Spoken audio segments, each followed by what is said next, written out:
It was an evening that seemed full of promise. Cody and Jasmine, a young black couple, were taking their usual walk through their new neighborhood in Millwood. The streets were alive with the soft hum of the city, and the golden hues of the setting sun painted the sky instead of orange and pink. Jasmine smiled as she looked up at the trees lining the sidewalk, their branches swaying gently in the evening breeze. She breathed in the fresh air, feeling a sense of peace she hadn't known for a long time. "This place feels like home, doesn't it?" she said, squeezing Cody's hand. Cody, always more reserved, nodded with a quiet smile. "It's starting to," he replied. "I think this move was the right call." They had left behind the stress and uncertainty of their old life, seeking a fresh start in this city, where new opportunities awaited. Cody had recently been appointed as the new police captain, a position he had worked hard to earn. It wasn't just a job, it was his chance to make a difference. For years, he had seen the flaws in the system, the bias and the injustice that had plagued communities like his. And now, he had the authority to do something about it. But tonight wasn't about work. Tonight was about them, Cody and Jasmine, partners in life, embarking on this new journey together. They had moved into this neighborhood a few weeks ago, and since then, they had made it a routine to explore the streets and parks around their new home. It was their way of embracing the change, of grounding themselves in this new chapter. As they continued to walk, the sounds of the city faded into the background, replaced by the soft hum of nature, the rustling of leaves, the distant chirping of crickets. The neighborhood was quiet tonight, peaceful, almost idyllic. They passed by well-kept homes, each with neatly trimmed lawns and warm porch lights glowing in the dusk, the kind of place where they could see themselves building a future. Jasmine's laughter echoed softly as they approached a park just down the road. "Remember that swing we saw last week? I think I want to try it," she said playfully, pointing ahead. The park, with its winding paths and open spaces, had quickly become their favorite spot. "Are you sure?" Cody teased, raising an eyebrow. "Last time you complained it was too high."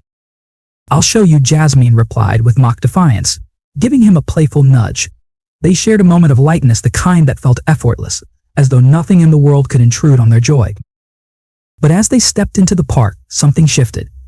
The breeze that had been gentle now felt colder, and the once vibrant atmosphere seemed to dim. The path ahead was lined with street lamps, but a few flickered uncertainly, casting long, shadowy figures on the ground. Cody felt the change in the air, an almost imperceptible tension that made him pause. Jasmine sensed it too. "What's wrong?" she asked, her tone still light but with a trace of concern. She followed his gaze, noticing the way the lights flickered, the sudden quiet that had fallen over the park. "I'm not sure," Cody said, his brow furrowing slightly. "Probably nothing." They walked on, but the unease lingered. The laughter of children playing in the distance had faded, and the park, which had moments ago felt so inviting, now seemed strangely desolate.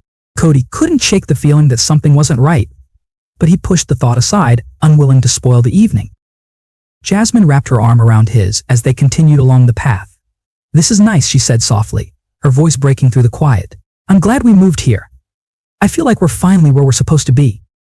Cody smiled down at her, nodding. "Yeah," he said, "me too." But as they approached the deeper end of the park, the atmosphere became heavier, the dim lighting casting eerie shadows across the path. Cody noticed movement out of the corner of his eye, two figures approaching from the far side of the park. At first, he thought nothing of it. It wasn't unusual to see others walking in the park at this time of night. But as the figures drew closer, their posture rigid and purposeful, Cody felt a familiar knot form in his stomach. The two men were police officers, their uniforms unmistakable in the flickering light. Their expressions were hard, unreadable. As they moved toward Cody and Jasmine, Cody felt Jasmine tense beside him, and he instinctively tightened his grip on her hand. "They're just doing their rounds," Cody muttered under his breath, though he wasn't entirely sure of his own words. The officers approached with an air of authority that immediately put them on edge. Cody knew that look all too well, the kind that saw people like him not as citizens but as threats. He had been on the receiving end of that gaze many times before. But tonight, as he stood there with Jasmine beside him, the weight of it felt heavier. "Evening," Cody said politely, nodding to the officers as they stopped in front of them. But the officers didn't return the greeting. Instead, one of them stepped forward, his eyes narrowing as he looked them up and down. "What are you two doing out here?" the officer asked, his tone sharp and accusatory. Cody felt a wave of frustration surge through him. He had heard this tone before. It wasn't curiosity or concern. It was an accusation disguised as a question. Cody knew exactly what the officer meant. He wasn't asking for information. He was questioning their right to be here, In this park, in this neighborhood, at this time of night. We're just out for a walk, Cody replied evenly, trying to keep his voice calm. It's a beautiful night. The second officer, a shorter man with a square jaw and cold eyes, stepped closer, his gaze sweeping over them like a predator assessing its prey. In this part of town. At this time, he said, his voice dripping with suspicion. You sure you're just walking? Jasmine's heart raced. She could feel the tension building, thickening the air around them. The way the officers were looking at them like they didn't belong here, like they were a threat, it was terrifying. She had read about these moments, seen them on the news, but to experience it firsthand felt surreal, like a nightmare she couldn't wake from. We live nearby, Jasmine interjected, her voice soft but steady. She was trying to keep her composure, though fear was beginning to seep into her words. We're just enjoying the park. The first officer's lips curled into a smirk, his eyes narrowing. You live nearby, huh? He glanced at his partner, exchanging a look that made Cody's blood boil. It was the kind of look that said, we know what's really going on. Cody stepped slightly in front of Jasmine, his protective instincts kicking in. Yes, he said firmly. We live nearby. Is there a problem? There might be, the taller officer shot back. He took a step closer, now towering over Cody, his face a mask of arrogance and hostility. You both look like you don't belong around here. Something about you seems off. Jasmine's grip on Cody's arm tightened. The implication was clear. It wasn't just about them being in the park. It was about the color of their skin. It was about the fact that, in these officers' eyes, they didn't fit the image of who belonged in this neighborhood. Cody's jaw clenched, but he forced himself to stay calm. He knew better than to escalate the situation. He had spent his career trying to bridge the gap between communities of color and law enforcement, fighting against the very biases these officers were now displaying. But tonight, in this moment, he was no longer just an officer, he was the target of the same prejudice he had fought so hard to dismantle. We're not causing any trouble, Cody said, his voice steady but firm. We're just walking. We're not doing anything wrong. The shorter officer snorted, crossing his arms over his chest. That's not for you to decide. We've had reports of suspicious activity in this area, and you two look like you fit the description. Jasmine's heart sank. She knew there had been no report. This was racial profiling, plain and simple. Cody had warned her about moments like this, but she had always hoped they'd never experience it firsthand. Yet here they were, standing in a park, being treated like criminals for simply existing. There's no need for this, Cody said, his voice calm but carrying an edge of frustration. We've done nothing wrong. But the officers weren't listening. The taller one stepped forward again, now just inches from Cody, his eyes burning with arrogance. You think you can just walk around here like you own the place? He spat. You need to learn your place. Jasmine's breath caught in her throat. She could see the rage simmering beneath Cody's calm exterior, but she knew he wouldn't give them the reaction they were baiting him for. He was smarter than that. He had to be. We're not here to cause any problems, Cody repeated, his voice tight. We're just trying to enjoy our evening. But the first officer's patience was wearing thin. I don't like your tone, he snapped, shoving Cody hard in the chest. Cody stumbled back a step, but he didn't retaliate. Jasmine gasped, stepping forward instinctively. Don't touch him, she cried. Panic rising in her chest. The second officer turned to her, his face twisting with malice. You better watch your mouth, he sneered. You don't know who you're messing with. The tension between Cody, Jasmine, and the two police officers had reached a boiling point. Despite Cody's attempts to keep the situation calm, the officers' aggressive behavior only escalated. Their suspicion was not based on any real evidence, just the color of Cody and Jasmine's skin, and the fact that they dared to walk through this neighborhood, a neighborhood where they were seen as outsiders. Cody, though used to dealing with confrontations, felt the danger looming over them. But before he could think of a way to defuse it, things took a violent turn. The taller officer stepped forward again, his chest puffed out with arrogance and authority. His face twisted in a sneer as he shoved Cody hard. You think you're something special, he growled, his voice low and menacing. You think you can just walk around here like you own the place?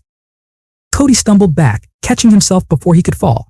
His mind raced. He knew reacting physically would only give the officers more reason to escalate, but his blood boiled at the thought of them treating Jasmine and him like this, as if they were less than human. Don't touch him. Jasmine's voice cut through the tense air, filled with fear and desperation. She stepped forward, instinctively placing herself between Cody and the officers, her heart pounding in her chest. The second officer, the one who had been silently observing, suddenly sprang into action. His face contorted with a vicious smirk as he reached out and grabbed Jasmine by the arm. "You better keep your mouth shut, girl," he snarled, twisting her arm cruelly behind her back. Jasmine cried out in pain, her knees buckling as the officer wrenched her arm. Cody's vision blurred with rage as he lunged toward them, but the first officer intercepted him, slamming him against the park's iron fence. "Stay down." The officer barked, pushing his forearm into Cody's chest to hold him in place. "Get your hands off her," Cody shouted, struggling against the officer's grip. His heart raced, adrenaline surging through his veins as he watched in horror while the second officer continued to assault Jasmine. The officer's grip tightened around Jasmine's arm, and with a sickening crack, her arm bent in an unnatural angle. Jasmine screamed a sound that pierced through Cody's very soul and collapsed onto the ground, clutching her arm in agony. "No," Cody roared, his entire body trembling with fury and helplessness.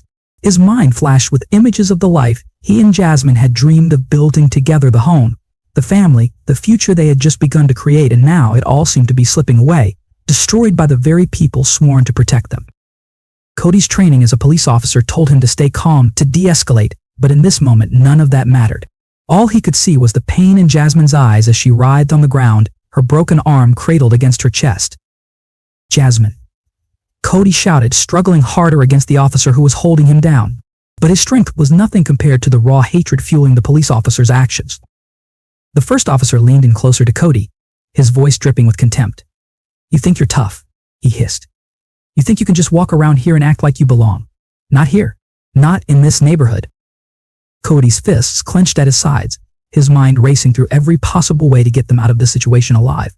He knew these officers wouldn't stop. They had already crossed the line. Cody was no longer just a man. They saw him as a threat, a body to be controlled, to be silenced. And Jasmine, his wife, his love, she was suffering because of their cruelty. The officer who had broken Jasmine's arm finally stepped back, satisfaction evident on his face. He stood over her, his shadow looming large in the dim light of the street lamps. Jasmine's sobs filled the air, her body trembling from the shock and pain. "Let her go," Cody shouted again, his voice hoarse with desperation. He wanted to tell them who he was, that he was a police captain, that they were making a terrible mistake, but he knew it wouldn't matter to them. To these officers, he was nothing more than a black man in the wrong place at the wrong time. The officer holding Cody finally released him, shoving him roughly toward Jasmine. Cody immediately dropped to his knees beside her, his heart breaking as he took her trembling form into his arms. "I'm so sorry, Jasmine," Cody whispered, his voice thick with emotion. "I'm so sorry." Jasmine's eyes fluttered open, tears streaming down her face. "Cody, my arm." "I know, baby, I know," Cody said, his voice shaking as he cradled her against his chest. His mind raced, searching for a way out of this nightmare. But the officers stood over them, watching with cold, detached expressions. They didn't care about the damage they had caused. To them, it was just another night on the job. And in that moment, as Cody held Jasmine in his arms, he knew that this wasn't just an isolated incident. This was part of a system that had been built to oppress people like him, to strip them of their dignity, to crush them under the weight of its power. And Cody, as a police officer himself, knew that this system wouldn't change unless people like him stood up and fought back. The moment was frozen in time. Jasmine lay crumpled on the ground, her face twisted in agony as she clutched her broken arm. The echo of her scream still rang in Cody's ears, a sound that seemed to reverberate through his very soul. Cody's heart raced, fury mixing with helplessness as the officers loomed over them, their expressions cold and unmoved by the violence they had just inflicted. This was the reality of a system that Cody knew all too well, one where justice was weaponized, and those in power could act with impunity. But something deep inside him stirred. As a man, he wanted to fight back. As an officer, he knew restraint was the only way to survive this. Yet, in this moment, Cody realized that the restraint he had been taught was a part of the very system that now held him and Jasmine down. A system that didn't see him as an officer or a human being, but as a black man to be controlled. The officer who had slammed him against the iron fence took a step back, his eyes scanning Cody with disdain. "Look at you now," he sneered, towering over him. "You're just another one of them." Cody's fists clenched at his sides, his knuckles white as he fought to keep his rage in check. He glanced down at Jasmine, lying in pain, her breath shallow as she struggled against the agony coursing through her body. Something had to change. This moment, this injustice, it couldn't go unanswered. "I'm not one of them," Cody said, his voice shaking with restrained fury. "I'm the new captain of the city's police department." The words hung in the air for a moment, a stark contrast to the aggression and chaos of the last few minutes. The two officers froze, their smirks fading into uncertainty as they processed what Cody had just said. The taller officer blinked, his face twisting into a look of disbelief. "What did you say?" he asked, his voice suddenly quieter, as if unsure of what he had just heard. "You heard me," Cody growled, straightening himself despite the pain surging through his body. "I'm Captain Cody Harris, and I outrank both of you." The revelation landed like a shockwave. For a split second, the officers exchanged nervous glances, the authority they had assumed sudden crumbling. But it was fleeting. The doubt that crossed their faces was quickly replaced by a renewed sense of defiance, driven by something deeper than rank. Their hate wasn't just for the people they harassed, it was for anyone who challenged the twisted power they wielded.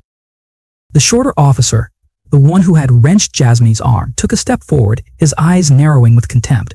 "So what if you're a captain?" he spat.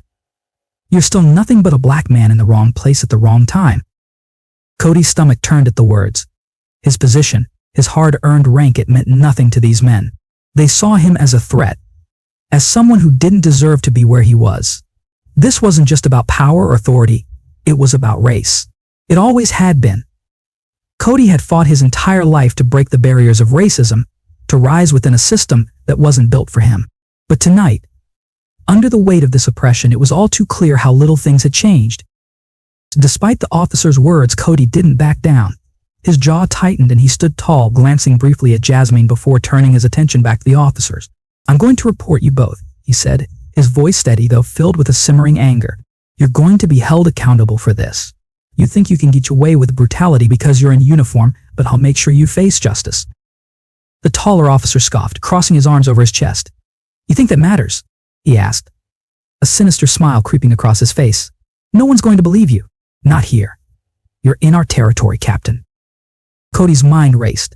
He had known corrupt officers before, but this level of arrogance, this blatant disregard for justice, it shook him to his core. These men didn't just represent bad cops, they embodied a system that thrived on fear and oppression. But he refused to let them break him. Not tonight. Not while Jasmine lay on the ground, suffering from the wounds they had inflicted. The sound of distant sirens suddenly filled the air, cutting through the thick tension like a knife. Cody turned his head slightly, hearing the approach of more officers. He felt a surge of relief mixed with dread. Help was on the way, but would these new officers be any different? Would they side with justice or protect their colleagues' wrongdoings? The two corrupt officers exchanged uneasy glances, their arrogance faltering for the first time. The approaching sirens were growing louder, and soon the park would be filled with more police people who would bear witness to what had happened. "I warned you," Cody said, his voice low and filled with determination. "You're not getting away with this." As the blue and red lights of police cars illuminated the park, Cody knelt beside Jasmine, gently cradling her broken arm. "Help is coming," he whispered, his heart aching as he looked into her tear-filled eyes. "We're going to make this right." The sound of sirens cut through the tension-filled air, growing louder with each passing second. Cody knelt beside Jasmine, his heart racing, his mind a storm of fear and rage. The red and blue lights of the approaching police cars illuminated the park in flashes, casting long shadows across the ground, where his wife lay in pain, clutching her broken arm. His own hands trembled as he held her, feeling utterly powerless. Yet within that helplessness was a simmering determination. "This isn't over," Cody whispered, more to himself than to Jasmine. The officers who had attacked them stood a few feet away, their confidence wavering as they heard the sirens, but their arrogance still lingered. "You think you're going to make a case out of this?" One of the officers sneered, though his voice lacked the bravado it had carried earlier. "No one's going to believe your story. You know how this works." Cody looked up at the officer, his eyes burning with fury. "We'll see about that," he said, his voice low but resolute. "You broke the law, and you're going to pay for it." The sirens grew closer until the flashing lights of two squad cars pierced the night, coming to a stop at the edge of the park. Several officers exited the vehicles, their faces unreadable as they approached the scene. Cody's heart pounded in his chest, uncertainty flooding his mind. Would these new officers side with the corrupt ones, or would they recognize the injustice unfolding before them? As the new officers approached, the two who had attacked Cody and Jasmine exchanged nervous glances, subtly stepping away from the couple, as if distancing themselves from the crime they had just committed. One of the new officers, a woman with sharp eyes and a firm expression, stepped forward, surveying the situation with the professional calm that Cody had once prided himself on. "What's going on here?" she asked, her tone neutral but authoritative. Before Cody could respond, one of the corrupt officers stepped forward. "Just handling a couple of troublemakers," he said, his voice thick with a fake authority. "We had to use force when they resisted." Cody's blood boiled at the blatant lie, but he bit back his retort, knowing that he needed to stay calm. This was a crucial moment. Any sudden move, any sign of aggression, and the new officers might take the word of their colleagues over his. The female officer's eyes narrowed slightly as she looked between the two officers and then down at Jasmine, who was still on the ground, wincing in pain. "She needs medical attention," she stated firmly, her gaze shifting to the injured woman. "What happened to her?" Cody finally spoke up, his voice strong and clear. "They attacked us for no reason," he said, his tone unwavering. "We were just walking, and they approached us, accusing us of being suspicious. They broke my wife's arm." The new officers exchanged glances, uncertainty crossing their faces. They could see the pain etched on Jasmine's face the way Cody was holding her, protective yet desperate. The scene before them didn't align with the story their fellow officers were telling. The female officer turned back to the two corrupt officers, her expression hardening. "Is that true? Did you use excessive force?" The two officers shifted uncomfortably, their bravado slipping further as the weight of the situation began to bear down on them. They were resisting, one of them muttered, but the confidence in his voice was gone. The female officer's eyes flicked back to Cody. "You said you're Captain Cody Harris." Cody nodded. "Yes, I'm the new police captain. I told them that, but they didn't care. They attacked us anyway. My wife needs an ambulance?" The gravity of Cody's words seemed to hit the new officers all at once. This wasn't just a case of misconduct, this was an abuse of power against one of their own.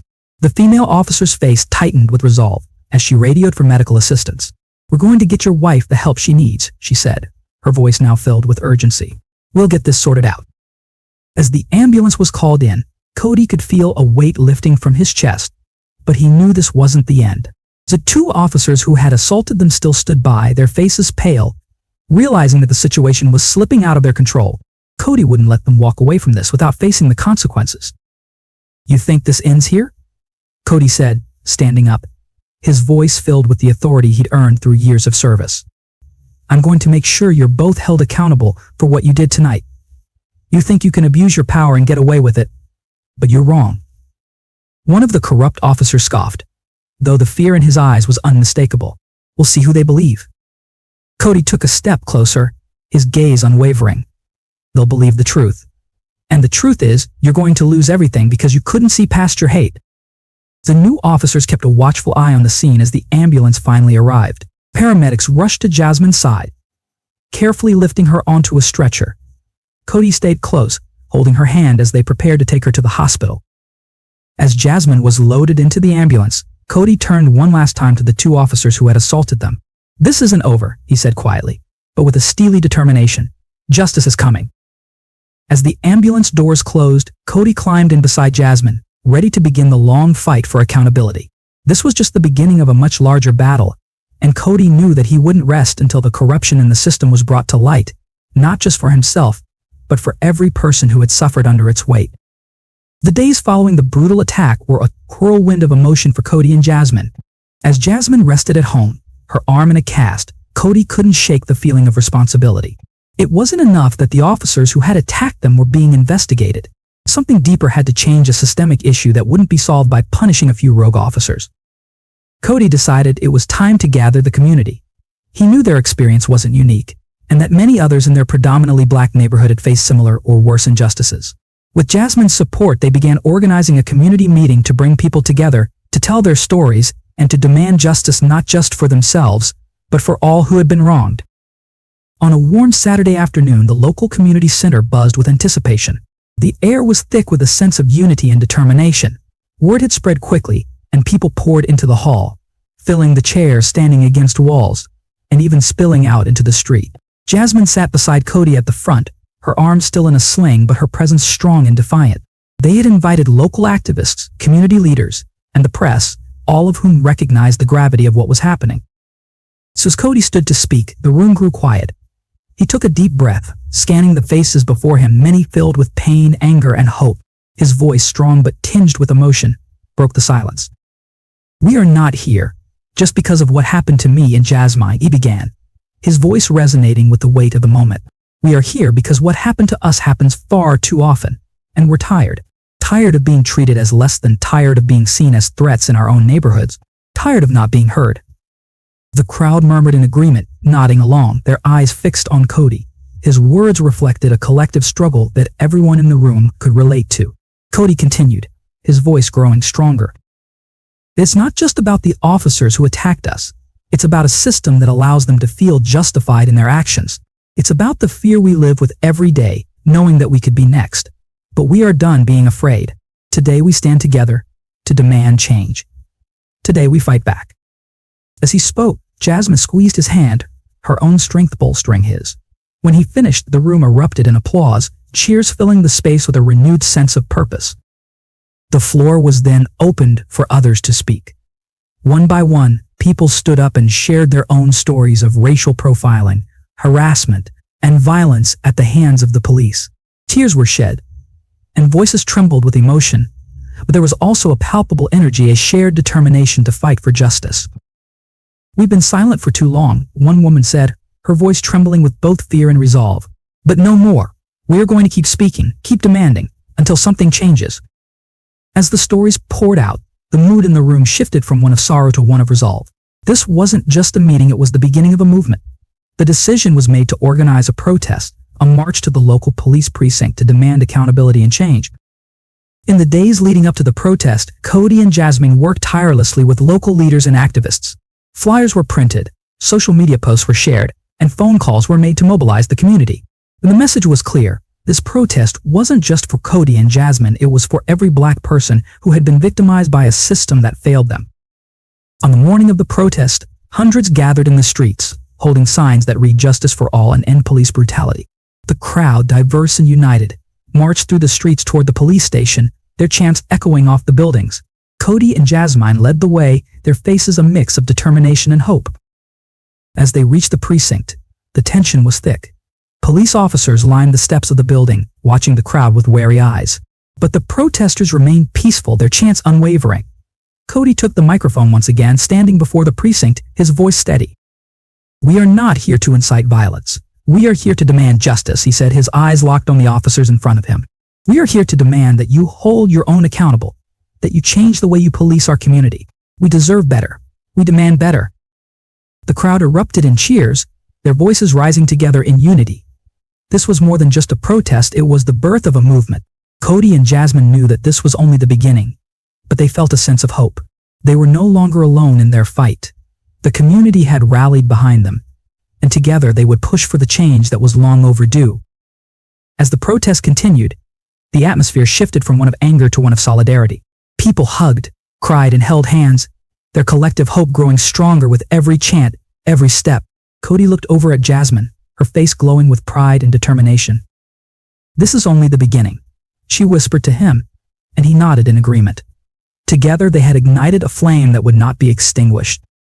The air was thick with tension as the crowd gathered outside the police precinct, their signs held high with messages like "Justice for All" and "End Police Brutality."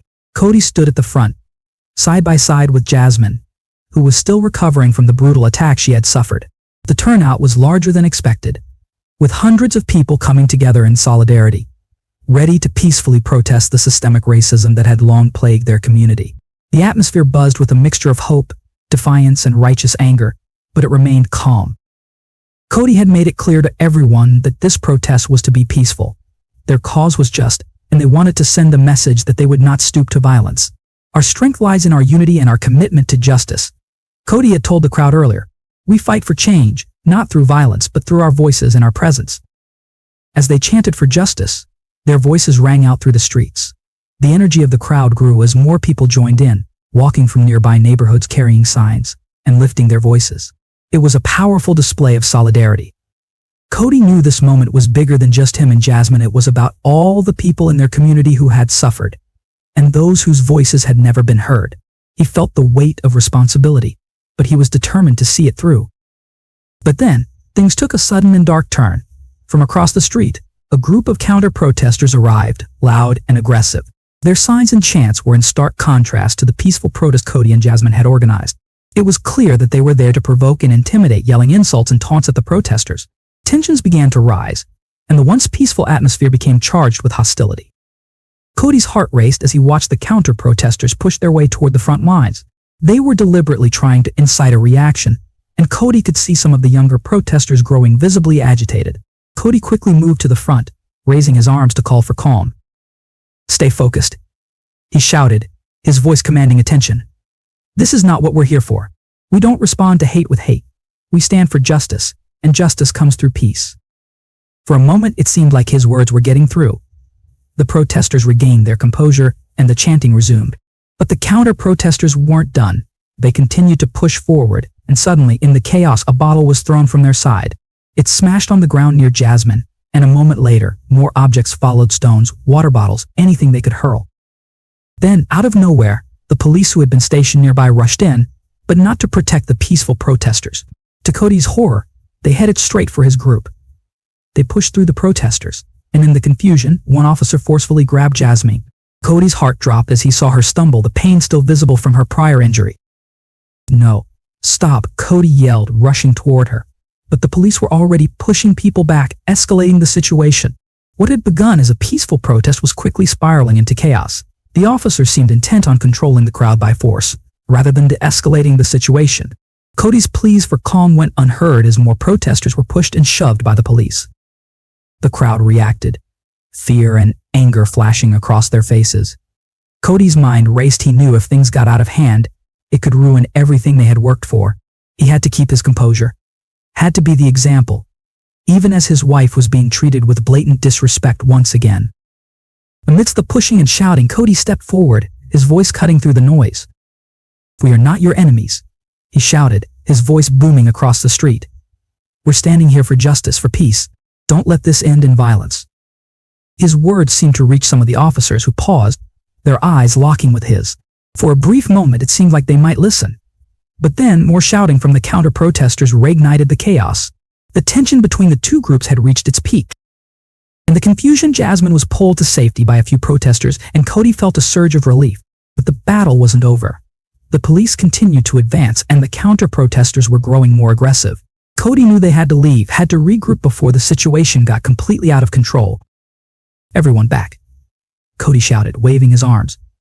"We'll fight another day. Don't give them what they want. Go home safe. We'll meet again." Slowly, the crowd began to disperse. Though the tension lingered in the air, Cody's heart ached as he watched them leave, knowing that they had come so close to something powerful, only to have it tainted by violence and division. He turned to Jasmine, who was visibly shaken but still standing strong. "We're not done yet," she whispered to him. "This is just the beginning." Cody nodded, his resolve hardening. They had faced their first major challenge, and though it hadn't gone as planned, their fight for justice was far from over. They would regroup, strategize, and come back stronger. They weren't just protesting for themselves anymore, they were fighting for everyone who had ever been silenced by injustice. And they wouldn't stop until their voices were heard. The tension in the air was palpable as the final showdown between Cody and the original officers unfolded. The protest had gathered momentum, with the community rallying behind Cody and Jasmine, demanding justice for the wrongs committed against them. As they stood together, voices unified in a cry for change, the very officers who had initiated the brutal attack arrived on the scene once more. Their presence sent a ripple of unease through the crowd. Cody could feel the weight of this moment, knowing that everything they had fought for hung in the balance. The crowd, once peaceful and resolute, began to murmur uneasily. People shifted on their feet, unsure of what would happen next. Cody stood at the forefront, his jaw clenched, but his posture was firm. He knew he had to stay calm. Beside him, Jasmine, still recovering from her injuries, stood as a symbol of their cause. Her courage in the face of such injustice was undeniable, and Cody drew strength from her presence. As the officers approached, there was a moment of eerie silence. Cody stepped forward, locking eyes with the officer who had attacked Jasmine. The hatred in the man's eyes was unmistakable, but Cody refused to be intimidated. He could feel the collective strength of the community behind him, their support a tangible force pushing him forward. "Stand down," Cody ordered, his voice steady and authoritative. The officer hesitated for a moment, clearly taken aback by Cody's command. The realization of Cody's rank as the newly appointed police captain slowly dawned on him, but the look of disdain remained on his face. Instead of retreating, the officer lunged toward Cody, his fists clenched, anger driving him forward. For a split second, it seemed like the violence was about to erupt again. But before the officer could reach Cody, a group of new officers, ones who had arrived to support Cody in the community's call for justice, stepped in. They restrained the aggressive officer, pulling him back and away from the confrontation. It was a stark moment of division within the police force, those who had come to enforce the law without prejudice versus those who had used their power to oppress. The crowd watched in stunned silence as the officers restrained their own. Cody, never breaking his gaze, felt a mixture of relief and sadness. The very institution meant to protect the people was fractured, and it was up to him and others like him to rebuild trust. Jasmine, standing beside him, whispered, "This is what we've been fighting for." Cody nodded, but he knew the battle wasn't over. The officer continued to struggle against his colleagues, spewing hateful words that cut through the air like venom. Cody turned to the crowd, raising his hands in a gesture of peace. "This isn't just about us," he said, his voice rising above the tension. "It's about changing the system that allows this hatred to fester. It's about justice for all of us, for every person who has ever faced discrimination, every person who has suffered under this broken system." The crowd erupted into applause, their voices lifting in solidarity. Cody's message had resonated with them, but the atmosphere was still charged with the possibility of more violence. He had to keep the peace, even in the face of such blatant aggression. Just then, the officer broke free from his colleagues and lunged at Cody once more. This time, Cody stood his ground, prepared for the worst. But before the officer could make contact, a wall of his fellow officers, those who had come to support him, stepped in, stopping the attack in its tracks. The division within the force had never been clearer. The corrupt officers were now outnumbered by those who believed in justice, and the tide had shifted.